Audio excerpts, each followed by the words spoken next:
The prophet Isaiah predicted a time when people would have great difficulty in recognizing what is good. He said people would call good evil, and evil good.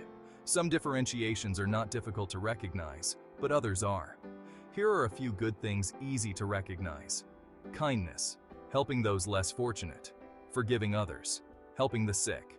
In simple individual circumstances, these and other acts are fairly universally seen as good things. But seeing the good becomes much more complicated when groups, peoples, and nations become involved. Opposing groups will almost always see the other as being evil and themselves as being the good.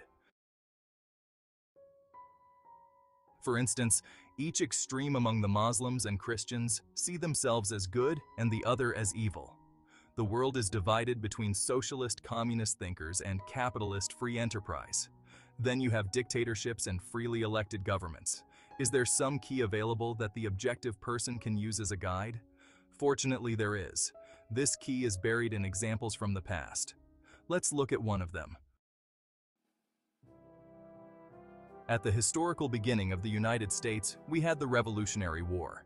On one side were the Royalists, who believed it was good to be ruled over by a king with unlimited power over the people. The other side wanted self-government, where the leaders would be elected, and the people could throw them out if they did not like them. Back then, it was difficult to see which side was the good. Now, several generations later, the good is easy to see. We see many benefits from a free government, and even England has removed the governing power from the king and given it to the people. When the rebels won the war, not only did the United States benefit, but the losers benefited also.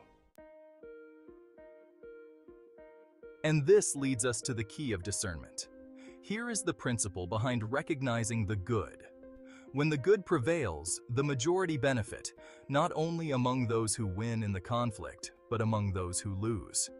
When evil prevails, only a handful in power benefit on the winning side.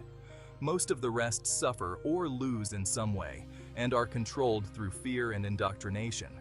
The only trouble is that during a conflict, both sides teach that the majority will benefit from their winning. To find the good, we must visualize what would occur in the future if each side had their way. Look not for the benefit of the few, but of the many. For some, this vision is easy, and the probable results are obvious. Others are fed propaganda and programmed to not see objectively. Yet vision for the majority is possible.